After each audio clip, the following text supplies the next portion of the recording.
Hello and welcome everyone to my YouTube channel concepts cleared. तो आज हमने start करा एक बिल्कुल नया course on the whole class 9 physics. तो अब हम कंप्लीट करेंगे पूरी क्लास 9 की फिजिक्स और उसके अंदर पहला चैप्टर है हमारा motion. So today we are going to start with motion and before going on I would like you all to please like share and subscribe my channel and so let us go on. तो अभी तक हमने अपनी 8th class तक जो science की तीनों streams होती हैं फिजिक्स केमिस्ट्री और बायो, इन तीनों को इकट्ठे पढ़ा है। हमने इन तीनों को as a single subject science की तरह पढ़ा है। लेकिन अब 9th क्लास में हमें इनके बीच का बेसिक डिफरेंस समझ में आ जाना चाहिए because it is high time now. So पहले हम स्टार्ट करेंगे विथ फिजिक्स कि जो चीज़ हमने स्टार्ट करी है वो है क्या। फिजिक्स हमने कई बार ये टर्म सुनी होगी, यूज भी करी होगी, पर ये एक्चुअल में है क्या? फिजिक्स क्या होता है ये? सो physics is the understanding of nature. Physics science की वो ब्रांच है जिसके अंदर हम नेचर को अंडरस्टैंड करते हैं कि नेचर में क्या है। Okay, so physics is the understanding of nature and the laws which govern nature. जो लॉज इस पूरी नेचर को चलाते हैं, हम उन लॉज के बारे में डिस्कस करते हैं यहाँ पर। So it is physics. So अब फिजिक्स के अंदर हम क्या क्या चीजें पढ़ते हैं? Work, pressure, load, so all these things come under physics and we will gradually discover them. हम इन सब चीजों को ग्रेजुअली डिस्कवर करेंगे जैसे जैसे हम आगे बढ़ेंगे। सो let us go on with the chapter motion, क्योंकि अब हमें पता चल चुका है कि फिजिक्स क्या होता है, फिजिक्स क्या है, अब ये हमें पता चल चुका है। तो मोशन पर चैप्टर पे जाने से पहले I would like you tell you all some prerequisite knowledge. हमारी एनसीईआरटी बुक में डायरेक्ट इन्होंने चैप्टर से स्टार्ट करा है, but I don't recommend that, क्योंकि चैप्टर के अंदर अगर हमें ये सारे कंसेप्ट्स को ग्रास्प करना है जितने भी हैं टोटल फिजिक्स में, तो उसके लिए हमें कुछ और नॉलेज होनी चाहिए सिलेबस से बाहर निकलकर, and that I am going to give you, that will help you grasp the concepts very well. इससे आपको कंसेप्ट्स बड़े क्लियर हो जाएंगे and you will know the reason behind many things. ठीक है, तो हम स्टार्ट करते हैं। तो पहली चीज होती है कि फिजिक्स 4 पिलर्स के ऊपर बेस्ड है। फिजिक्स, ये पूरा फिजिक्स है। अब फिजिक्स 4 पिलर्स के ऊपर बेस्ड है, मतलब इसके 4 फंडामेंटल्स हैं, फर्स्ट, सेकंड, थर्ड, फोर्थ। अभी 4 फंडामेंटल्स क्या हैं? The first fundamental is definition. Physics का फर्स्ट फंडामेंटल होता है डेफिनेशन, मतलब हमने एक एब्स्ट्रैक्ट सी चीज ऑब्जर्व करी नेचर में। हमने देखा कि जैसे कोई भी चीज होती है, अगर वो आसमान में है तो वो नीचे आने को टेंड करती है, क्यों करती है? सो हम उस चीज को डिफाइन करते हैं, like that is gravity. So gravity को हमने पहले डिफाइन करा कि gravity is a force that pools everything towards each other. ठीक है, तो डेफिनेशन, पहले हम चीजों को डिफाइन करते हैं। Then the second thing is experimentation. Second चीज हमारे पास आती है एक्सपेरिमेंटेशन। एक्सपेरिमेंटेशन क्या होता है? अब हमने एक चीज ऑब्जर्व करी, उसको हमने डिफाइन करा, पर जरूरी नहीं है कि वो चीज हमेशा ट्रू हो। क्या पता हमने किसी एक चीज को देखकर एक फॉल्स डेफिनेशन डिराइव करी हो। ओके, सो मेनी केसेस है, बहुत सारे केसेस हैं ऐसे, लाइक गैलीलियोस एक्सपेरिमेंट, इन सब के बारे में हम पढ़ेंगे कि उन्होंने एक चीज को देखा और उससे एक डेफिनेशन डिराइव कर दी एक लॉ की, बट वो हर केस में ट्रू नहीं था। That was true only for that particular case, और उसके लिए भी कोई अलग रीजन था। तो देन कम्स एक्सपेरिमेंटेशन, मतलब हमने एक चीज डिफाइन कर दी, फिर हम उसे एक्सपेरिमेंट करके देखेंगे कि ये एक्चुअल में हर केस में ट्रू है या सिर्फ कुछ चुनिंदा केसेस में ट्रू है। So there comes experimentation. The third pillar is observation. Observation, हमें चीजों को ऑब्जर्व करना होता है, क्योंकि जो हम नेचर को अंडरस्टैंड करते हैं, नेचर में हम कोई नई चीज इन्वेंट नहीं करते हैं, नेचर में हम कुछ भी नया नहीं बनाते हैं। There is a very big difference between invention and discovery. Physics में इन्वेंशन नहीं होती है, इन्वेंशन मतलब कुछ नया बनाना। Physics is not about invention, physics है डिस्कवरी के ऊपर बेस्ड, मतलब जो चीजें ऑलरेडी एग्जिस्ट करती हैं हम उन्हें खोजते हैं। फिजिक्स इज अबाउट ऑब्जर्वेशन, हम चीजों को खोजते हैं, we discover them, we do not invent them. Gravity, gravity को हमने इन्वेंट थोड़ी ना करा था, हमने ये थोड़ी ना कहा था कि न्यूटन ने ग्रेविटी बनाई थी, उसने थोड़ी ना कोई फोर्स बनाई थी। ही जस्ट डिस्कवर्ड इट। वो पहले से ही हमारे आसपास थी, हमें कुछ आइडिया नहीं था कि ऐसा कुछ है, तो हमने बस उसे डिस्कवर करा। So that is all about physics. Physics में हम चीजें डिस्कवर करते हैं, we do not invent them. And the fourth and the most important, measurement. अब एक चीज हमने डिस्कवर करी, उसको डिफाइन कर दिया, उसको एक्सपेरिमेंट कर लिया, फिर हमें उसे मेजर भी करना होता है कि वो कितने एक्सटेंट पे, कौन से कंडीशंस में कितना काम करेगा। एक चीज है वो किन किन कंडीशंस में कितने टेम्परेचर पे, कितनी फोर्स पे कितना वर्क करेगी, उसका बिहेवियर क्या होगा। सो दैट इज मेजरमेंट, इस एक चीज को मेजर करना। So what is measurement? Measurement क्या होता है? मेजरमेंट होता है comparing a unknown quantity. Measurement में हम क्या करते हैं, we compare an unknown quantity with a known quantity. हमारे पास मान लो ये एक डिस्टेंस है, ये एक डिस्टेंस है हमारे पास इतना, ठीक है, ये 2 पॉइंट्स हैं ए एंड बी, ये हमारे पास एक डिस्टेंस है। अब हमें इसे मेजर करना है। हम कैसे मेजर करेंगे? लेट सपोज मैंने कह दिया कि इतने डिस्टेंस को आप 1 सेंटीमीटर लो, इतने डिस्टेंस को आप 1 सेंटीमीटर लो, तब आप इसको डिफाइन कर पाओगे। अच्छा 1 2 3 4 5 6 7 सेंटीमीटर है ये मैंने एक रफ डायग्राम बनाया है। वैसे हम ऐसे करते हैं, ठीक है। अब हमें दो सिटीज के बीच में डिस्टेंस नापना होता है, तो हम कैसे करते हैं? हम देखते हैं इतनी बड़ी चीज है, वो अननोन क्वांटिटी है, एक नोन क्वांटिटी है हमारे पास किलोमीटर। हम उससे कंपेयर करते हैं कि कितने टाइम्स हम उस क्वांटिटी को रखेंगे तो हमारे पास वो अननोन क्वांटिटी आएगी। That is measurement. Comparing an unknown quantity with a known quantity, that is measurement. और अभी हम कुछ बेसिक्स करेंगे मेजरमेंट के to understand things better. Observation, experimentation, definition, this is nothing new, ये हम सबको आता है। Now we need to do measurement. So let me erase it all.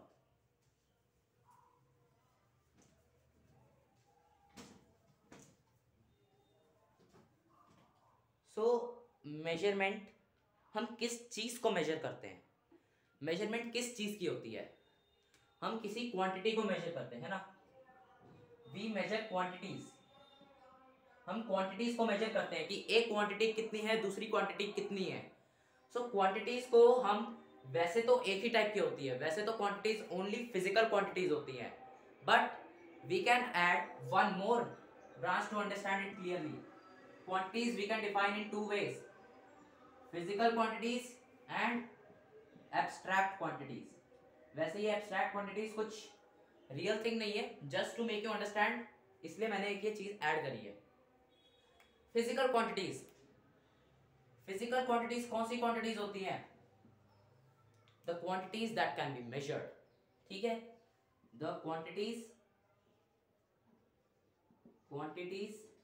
That can be measured. आप साथ के साथ इसके नोट्स बना लीजिए क्योंकि it will help a lot.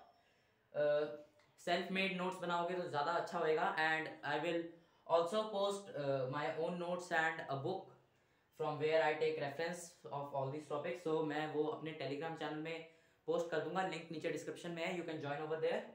So it is better if you make handwritten notes, that is a good practice, ठीक है। तो फिजिकल क्वांटिटीज क्या होते हैं? The quantities that can be measured. And एक और चीज जो कुछ ज्यादा इंपॉर्टेंट नहीं है, and in terms of which laws of nature can be defined. Laws of nature can be defined. So this are physical quantities, ऐसी क्वांटिटीज जिनको हम मेजर कर सकते हैं और जिनकी टर्म्स में हम लॉज ऑफ नेचर को डिफाइन कर सकते हैं, लॉज ऑफ फिजिक्स को डिफाइन कर सकते हैं। These are physical quantities. और जितनी भी क्वांटिटीज हमें पता है ऑल आर फिजिकल, ठीक है। इसलिए मैं कहता हूँ एब्स्ट्रैक्ट चीज कुछ नहीं है, मैंने खुद ने ऐड करी है just to make a reference, ठीक है। सो एग्जाम्पल, ऑल क्वांटिटीज जितनी भी हम मेजर करते हैं, स्पीड, डिस्टेंस, टाइम, सब कुछ, ऑल क्वांटिटीज, ठीक है। अब एब्स्ट्रैक्ट क्वांटिटीज, ये मैंने क्यों लिया है? ताकि पता चले कि फिजिकल क्वांटिटी क्या होती है। अब एब्स्ट्रैक्ट क्वांटिटी में मैं एग्जांपल से समझाऊंगा। एब्स्ट्रैक्ट क्वांटिटी हम लेते हैं angle. It is not a physical quantity, ठीक है, बट एक ही क्वांटिटी है, इसको हम मेजर करते हैं बट नॉट एग्जैक्टली। अब हम कहते हैं एक बंदे को बहुत ज्यादा गुस्सा आता है, ठीक है, he is short tempered, he gets angry very early, उसको बहुत ज्यादा गुस्सा आ रहा है, he is very angry.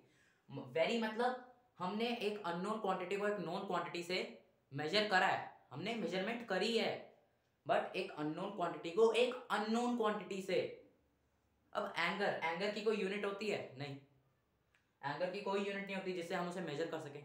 So here we are comparing an unknown quantity with an unknown quantity, so that is why it is not a physical quantity, it's an abstract quantity. Anger, happiness, okay, so all these are abstract quantities. अब यहां पर एक term आई थी कि anger की कोई unit नहीं है। मैंने बोला था कि एंगर की कोई यूनिट नहीं है, तो यार ये यूनिट क्या है? What is unit? यूनिट क्या चीज होती है? A very important thing again, unit क्या होती है? Unit is, it is a standard, एक स्टैंडर्ड है ये, use to measure things,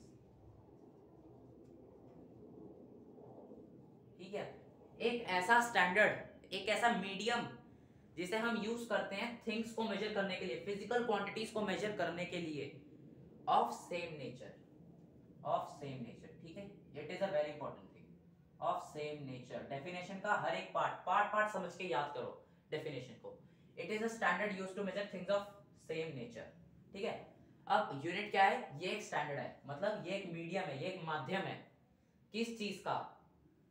things को मेजर करने का, ठीक है। इसको 3 पार्ट्स में याद करो। इट इज अ स्टैंडर्ड, पहला पार्ट, ये एक स्टैंडर्ड है, मतलब ये एक माध्यम है, किस चीज का? थिंग्स को मेजर करने के लिए, ठीक है, थिंग्स को मेजर करने के लिए ये एक माध्यम है, ठीक है। ये दूसरा पार्ट हो गया। तीसरा पार्ट, ऑफ सेम नेचर, जो सेम नेचर की हो, हम उन्हीं चीज को मेजर कर सकते हैं। अब हम डिस्टेंस और वेट को इकट्ठे थोड़ी ना मेजर करते हैं। डिस्टेंस और वेट को हम एक यूनिट में मेजर करते हैं? नहीं। यूनिट मतलब डिस्टेंस को डिस्टेंस से रिलेट करेगी, वेट को वेट से रिलेट करेगी, डिस्टेंस और वेट को रिलेट नहीं करेगी। So it is the role of unit, it is a standard used to measure things of same nature, ठीक है। समझ में आ गया इतना? तो अब हम आगे चलते हैं। अब फिजिकल क्वांटिटीज को और गहराई में पढ़ते हैं थोड़ा, ठीक है। फिजिकल क्वांटिटीज को थोड़ा और गहराई में लेके चलते हैं ताकि चीजें और अच्छे से क्लियर हो। So let us take physical quantities to the next level. चलो, so let us take red color, ठीक है। फिजिकल क्वांटिटीज, अब फिजिकल क्वांटिटीज को हमने डिवाइड करा है 2 ग्रुप्स में। फर्स्ट, बेसिक फिजिकल क्वांटिटीज या फंडामेंटल फिजिकल क्वांटिटीज। सेकंड होती है डिराइव्ड,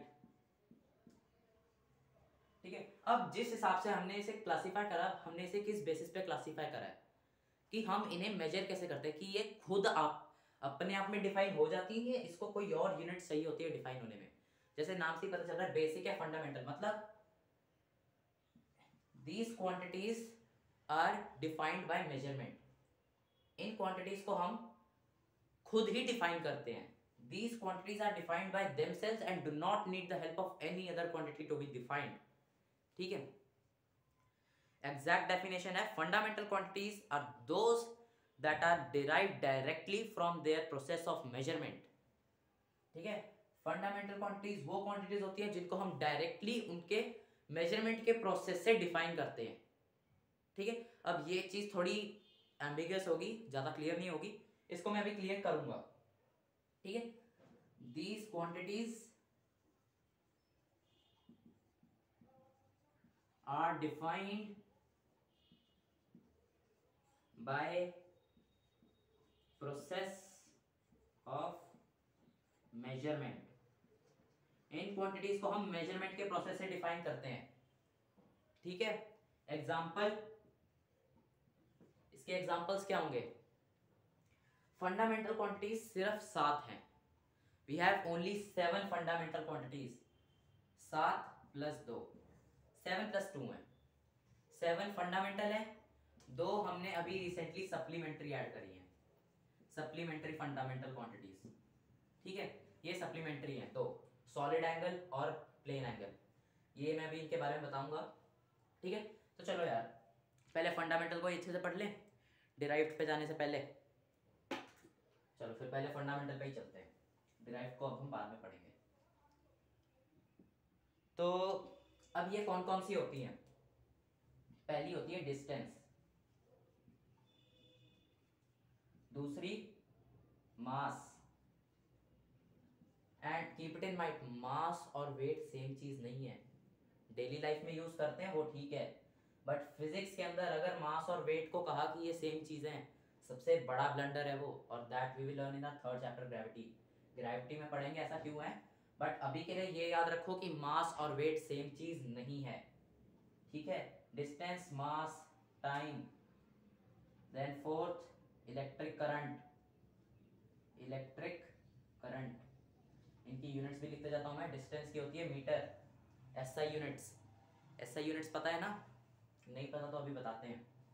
मास की होती है केजी, किलोग्राम्स, टाइम की सेकेंड, इलेक्ट्रॉनिक करंट की ampere, fifth quantity amount of substance, amount of substance जो होती है मोल। ठीक है, amount of substance mole. Then आता है हमारे पास टेम्परेचर, टेम्परेचर इसकी स्टैंडर्ड क्वांटिटी बताओ। इसकी स्टैंडर्ड क्वांटिटी में काफी लोग गलती करते हैं, कुछ कहेंगे सेल्सियस है, कुछ कहेंगे फ़ारेनहाइट है। मैं कहूंगा इन दोनों में से कुछ भी नहीं है, केल्विन होती है इसकी एसआई यूनिट, केल्विन। इसके बारे में हम केमिस्ट्री में पढ़ेंगे, kelvin.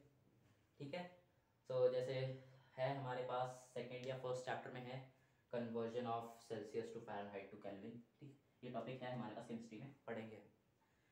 The seventh is luminous intensity, luminous intensity जिसकी यूनिट होती है कैंडेला, रिप्रेजेंटेड बाय आई। ठीक है,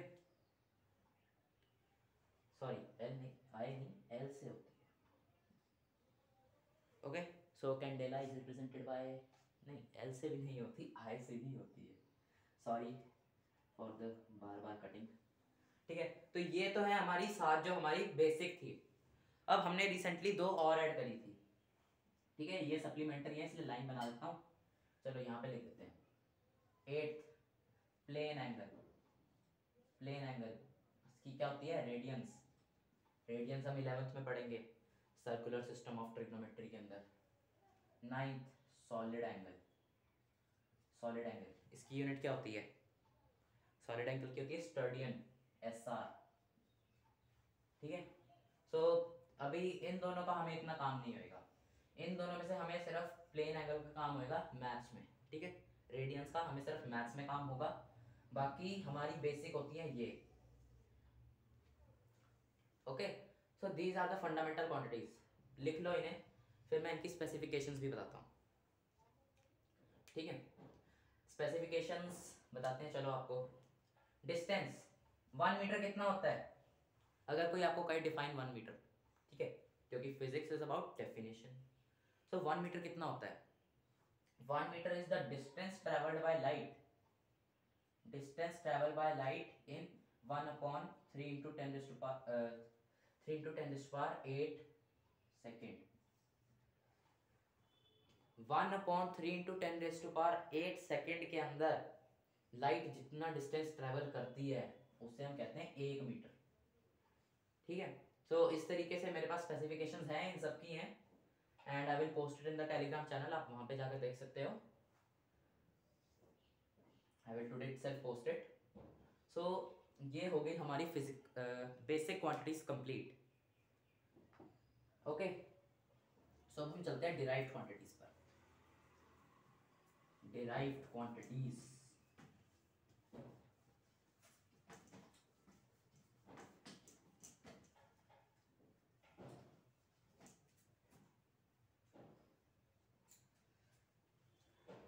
अब चलो आप सोचो डिराइव्ड क्वांटिटीज किस चीज पर बेस्ड होंगी? उसके नाम से ही पता चल रहा है, डिराइव्ड।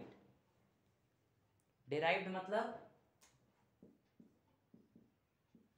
डिराइव्ड मतलब हमने उन्हें डिराइव करा है। वो अपने आप में नहीं एग्जिस्ट करती, जैसे मीटर अपने आप में एग्जिस्ट करता है, उसको हमने किसी चीज से डिराइव नहीं करा, उसको हमने बस एक्सपेरिमेंटली उसकी मेजरमेंट के प्रोसेस से हमने उसे डिफाइन कर दिया, ठीक है। सो that is what I wrote. But derived, अब आपको डिराइव्ड के बारे में समझ के शायद वो डेफिनेशन ज्यादा क्लियर हो जाए। Derived quantities, these are the quantities, these are the quantities that are derived from basic physical quantities। ठीक है, समझ में आई बात? मतलब क्या कहना चाह रहा हूं मैं कि वो क्वांटिटीज जिनको हमने, जो बेसिक या फंडामेंटल क्वांटिटीज हैं, उनसे हमने इन्हें डिराइव करा, तभी इनका नाम है डिराइव्ड फिजिकल क्वांटिटीज। अब कैसे, एग्जांपल लिख देता हूं पहले इनके, फिर बताता हूं। एग्जांपल हो गया आपका स्पीड, एक्सेलरेशन, एरिया, वेट, ठीक है। तो ये सब है। अब एग्जांपल जैसे स्पीड, स्पीड की यूनिट क्या होती है? 1 मीटर पर सेकेंड। और स्पीड को हम किसके इक्वल बोलते हैं? Distance upon time. स्पीड की यूनिट होती है मीटर पर सेकेंड, ठीक है, और वो होता है डिस्टेंस अपॉन टाइम। अब डिस्टेंस एक फंडामेंटल क्वांटिटी है, टाइम एक फंडामेंटल क्वांटिटी है, ये इन दो से डिराइव हुई है, इसका मतलब ये डिराइव्ड क्वांटिटी है। समझ में आई बात? इसका मतलब कि हम इन क्वांटिटीज को फंडामेंटल क्वांटिटी से डिराइव कर रहे हैं। एरिया, चलो एरिया को लेते हैं हम। एरिया, काफी लोग इसको मिसअंडरस्टैंड करते हैं, ठीक है, और वो किस रिलेशन में करते हैं जो हम अगला टॉपिक करेंगे उसके रिलेशन में। एरिया, एरिया को हम बोलते हैं distance into distance, L into L, जो होता है एल स्क्वायर, या और भी बहुत सारे फॉर्मूला होते हैं, हमने ये ले लिया, ठीक है। तो ये होता है distance into distance, distance into distance. चाहे हम रेक्टेंगल का निकाल लें, स्क्वायर का निकाल लें, या हम ट्राइंगल का निकालें। ट्राइंगल के अंदर बस क्या होता है, एक्स्ट्रा वो कांस्टेंट ऐड हो जाता है, लेकिन हम यहाँ पर कांस्टेंट की बात नहीं कर रहे, ठीक है। सो डिस्टेंस इनटू डिस्टेंस मतलब डिस्टेंस स्क्वायर, मतलब ये डेराइव डिस्टेंस से हुई है, फंडामेंटल क्वांटिटी से हुई है, इसका मतलब ये डिराइव्ड क्वांटिटी है। अब आप बताओ कि क्या हम 1 मीटर को हम डिराइव कर सकते हैं किसी चीज से? 1 मीटर, 1 सेकेंड, 1 kg, इनको हम डिराइव कर सकते हैं? नहीं कर सकते। तो these all are not derived quantities, these are fundamental quantities, ठीक है। अब हम चलते हैं आगे।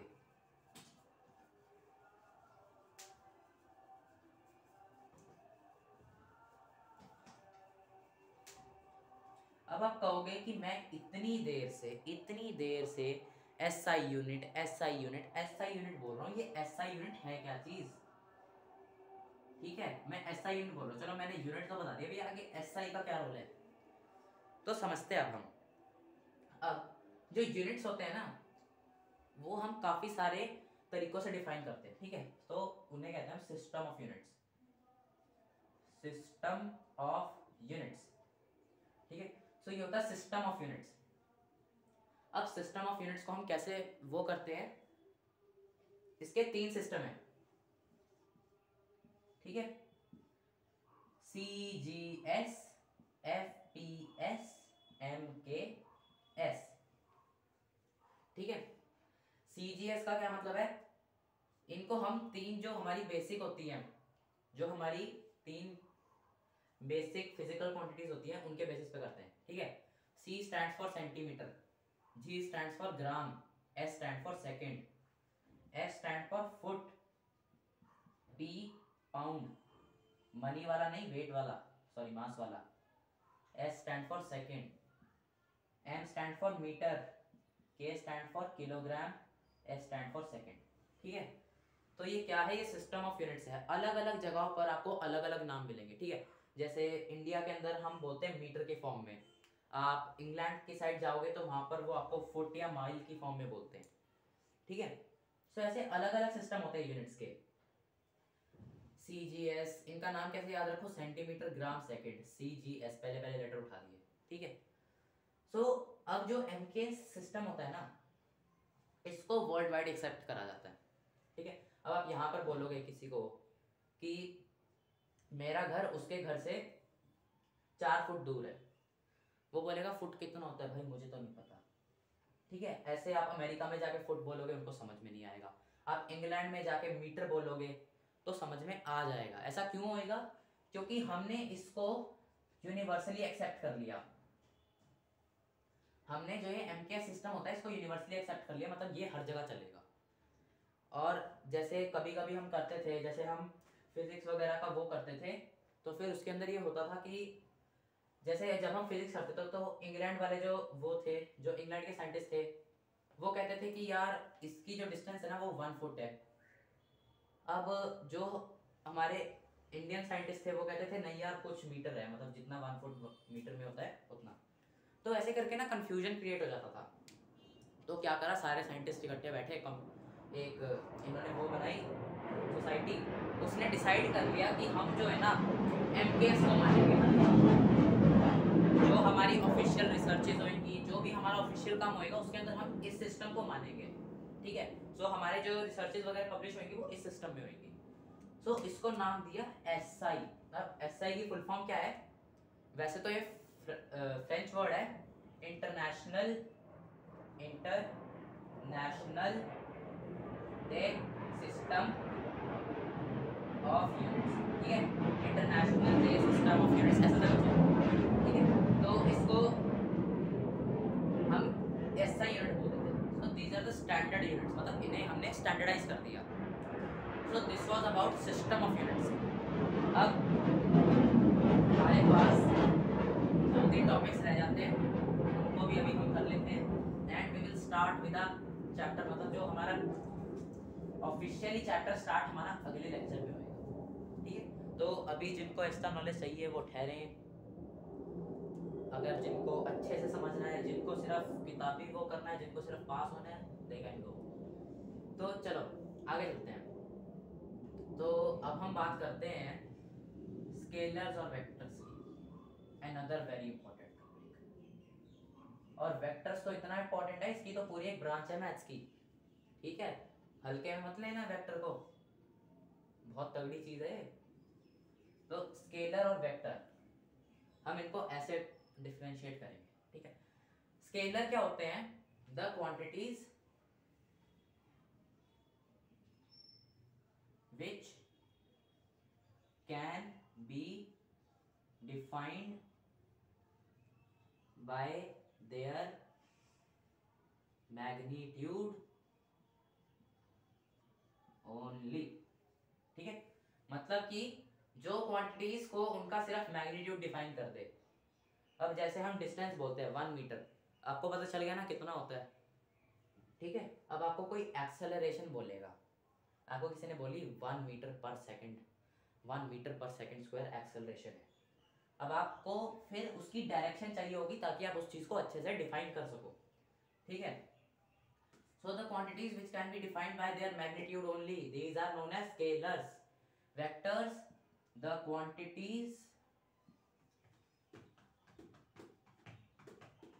which need the help of direction with magnitude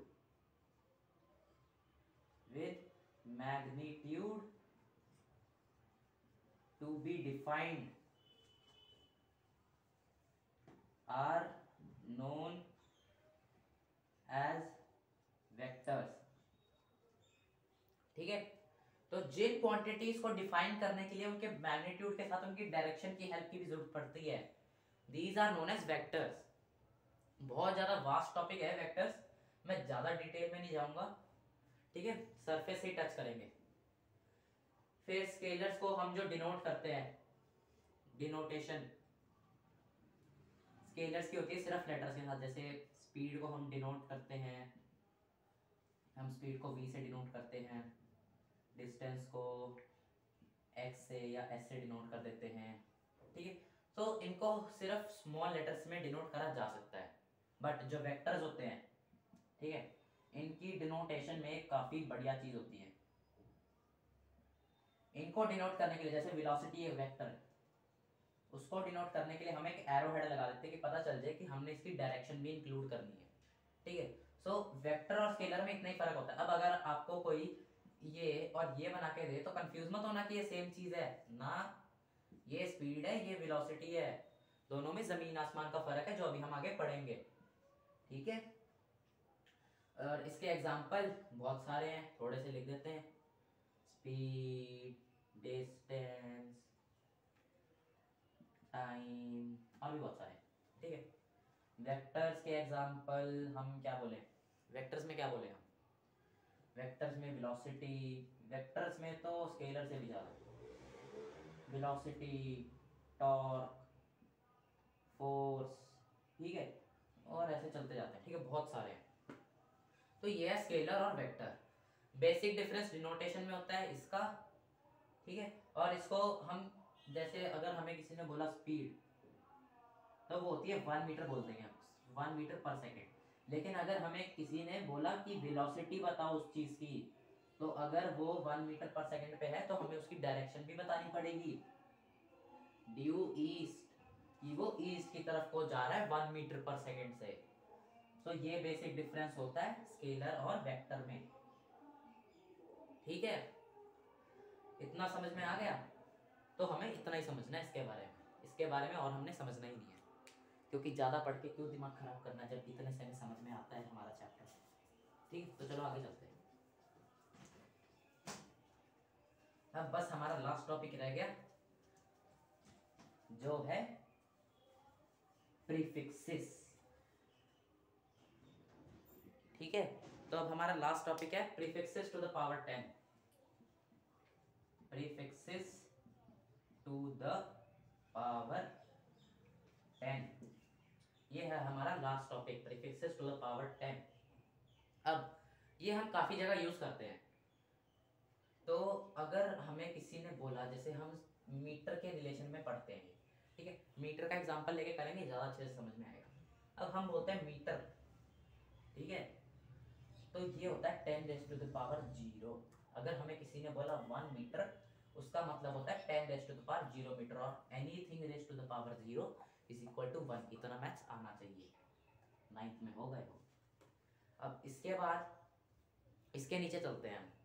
अब अगर कोई तुम्हें कहेगा कि tell me how much is 1 decimetre, एक डेसीमीटर कितना होता है? डेसीमीटर आप कहोगे जी 1 decimetre is equal to 1/10 metre, ठीक है। मतलब decimetre is equal to 10⁻⁻1, centimetre 10⁻⁻2, millimetre 10⁻⁻3, फिर डेकामीटर 10⁻1, हेक्टोमीटर 10⁻2, किलोमीटर 10⁻3। अब इसी में मैं ग्राम का एग्जांपल लूँ तो ग्राम होता है 10⁻0, डेकाग्राम 10⁻1 ग्राम, ठीक है। ऐसे हेक्टोग्राम 10⁻2 हो जाता है, किलोग्राम 10⁻3 हो जाता है, फिर डेसीग्राम 10⁻⁻1 हो जाता है, सेंटीग्राम 10⁻⁻2 हो जाता है, और मिलीग्राम 10⁻⁻3 ग्राम हो जाता है। तो इससे हम क्या ऑब्जर्व कर सकते हैं? पीछे की यूनिट चेंज हुई है, पीछे की यूनिट चेंज हो गई तो हमारे इन नंबर्स पे कोई असर नहीं पड़ रहा। मतलब जो ये आगे हमने प्रीफिक्स लगाए हैं, ये सारा पावर का खेल खेल रहे हैं, ठीक है। मतलब कि सारा खेल इस प्रीफिक्स का है। तो प्रीफिक्सेस से हम स्टार्ट करें। अगर आपको कहीं प्रीफिक्स लगा मिले डेसी, समझ जाना यह 10⁻⁻1, अगर मिले सेंटी, ये होता है 10⁻⁻2 मिली 10⁻⁻3। अब इससे भी नीचे चले तो माइक्रो आ जाता है, माइक्रो होता है 10⁻⁻4। फिर उससे नीचे आ जाता है, सॉरी माइक्रो होता है 10⁻⁻6। बीच के मैं एक दो स्किप कर रहा हूँ क्योंकि ये मेन है, ये सब मेन है। बाकी जो 10⁻⁻4 5 उन सबको अभी पढ़ने की जरूरत नहीं है क्योंकि बहुत वो है। अभी सिर्फ ये मेन याद करो क्योंकि ये बहुत ज़्यादा आएंगे, ठीक है। फिर आ जाता है नैनो जो होता है 10⁻⁹9। फिर हम एक और कर लेते हैं, पिको 10⁻⁻12 10⁻⁻12। फिर एक और कर लेते हैं, चलो फेमटो 10⁻⁻15। ठीक है, ये तो हो गई नेगेटिव पावर्स की। अब थोड़ा पॉजिटिवली भी चलें, बहुत नेगेटिव हो गया। तो पॉजिटिवली अगर हम चले तो ये डेका से स्टार्ट कर लेते हैं 10⁻1। फिर हेक्टो 10⁻2, किलो 10⁻3। किलो के बाद आ जाता है मेगा, ठीक है। जैसे हम कंप्यूटर में करते हैं ना, kilo byte, megabyte, gigabyte, terabyte, वैसे इसमें भी चलेगा 10⁻6। मेगा के बाद आ जाता है अपना गीगा 10⁻9। गीगा के बाद क्या आएगा, टेरा। गीगा के बाद टेरा आता है, टेराबाइट्स 10⁻12। और इसके बाद क्या होता था मेरे को याद नहीं आ रहा, ठीक है छोड़ दो। वैसे भी हमको तो सिर्फ मेगा तक ही जाना है, इससे ज़्यादा तो हम जाएंगे भी अपनी इस क्लास में, ठीक है। तो ये थे प्रीफिक्सेस टू द पावर 10। ये याद कर लो, बहुत खुश रहोगे।